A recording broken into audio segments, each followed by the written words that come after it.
In October 2025, Trump-aligned opinion columnist Bari Weiss was named editor-in-chief at CBS News. Oh boy, does the internet have an opinion about last night's CBS Evening News flub making the rounds on the internet.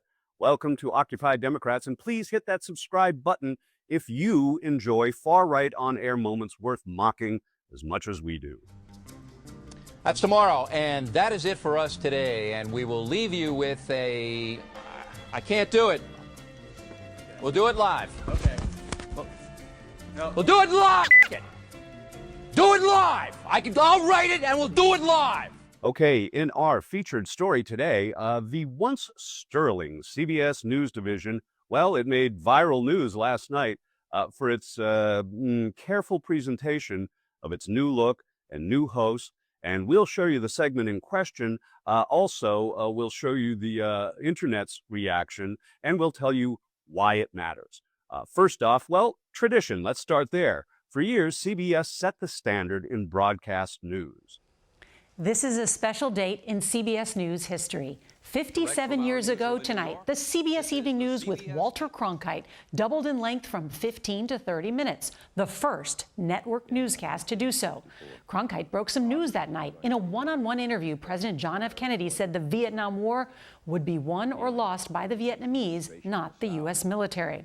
We here at CBS News promise to uphold the high standards set by Cronkite and his coworkers and to produce the best and most trusted journalism in network news. And to borrow Walter's words, that's the way it is. Wednesday, September 2nd, 2020. Okay, here's the thing. CBS's parent company, Paramount Skydance Corporation, well, that was formed by Trump toad Larry Ellison and is headed up now by the son in charge. So all eyes are now on the I. And last night, Tony Dokoupil admitted, first day, big problems. We're going to show you that in just a second. But for context, let's let Bari Weiss set the stage. Good evening. I'm Bari Weiss, editor-in-chief of CBS News, and I want to thank you so much for joining us tonight. Let me tell you why we're here. If you're watching this or you're sitting here in this room with me, you know what I know, which is that we live in a very divided country. A country where many people feel that they can't speak across the political divide.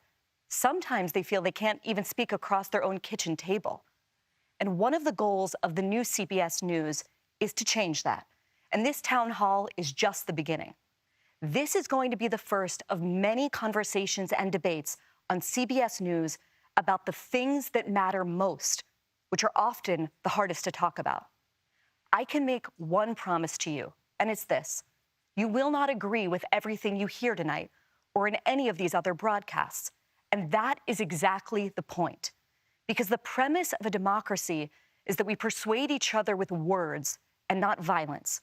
And that the only way to get to the truth is by talking to one another.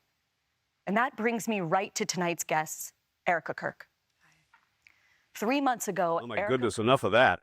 Even Tony Dokoupil, he took to the internet recently for a MAGA-friendly explanation of his approach to his new job. I'm going to show you that, and then on the other side of that, last night's botched job and the reaction from all around the web. A lot has changed since the first person sat in this chair, but for me, the biggest difference is people do not trust us like they used to. The point is, on too many stories, the press has missed the story because we've taken into account the perspective of advocates and not the average American. Or we put too much weight in the analysis of academics or elites and not enough on you. I'm Tony Dokoupil, the anchor of the CBS Evening News. Hold me to it. Okay, here's our uncomfortable to watch segment. It's getting a lot of reaction on the internet. It comes from last night's CBS Evening News with Tony Dokoupil. It was his first weekday primetime broadcast. Check it out. Good to be with you. I'm Tony Dokoupil. The breaking news right now. Venezuela in a state of emergency tonight. The police launching a national manhunt for anyone who supported the U.S. capture of dictator Nicolas Maduro. With Maduro now out, that base of power and influence could be out too. All right, to other news, as you just heard from Jill. Well, to other news now, to Governor Walz. No, we're going to do Mark Kelly. First day, big problems here. What, are we going to Kelly here, or are we going to go to Jonah Kaplan?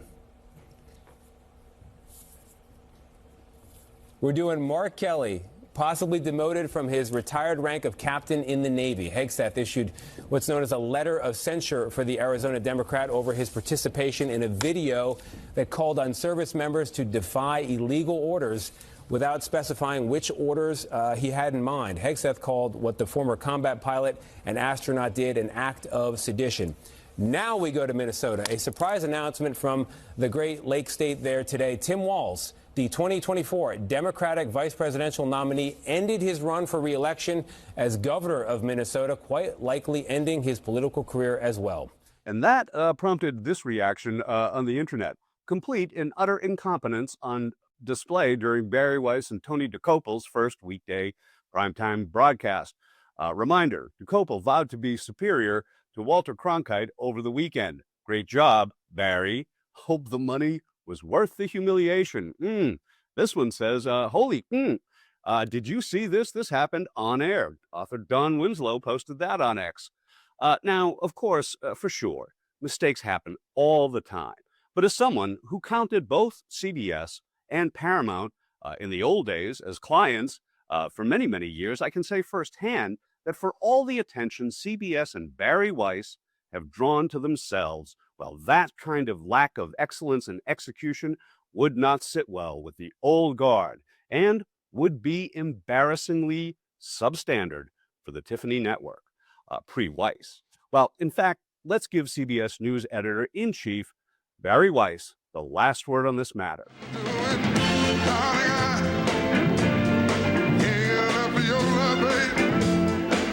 Oh my goodness, my bad. That's a Barry White, not Bari Weiss. But then again, I'm an admitted idiot podcaster whose producer is a four-legged Shepsky named Jagger. Like so many things, I suppose, at least I can blame it on the dog. So would you please like, share, and especially take care. We need you.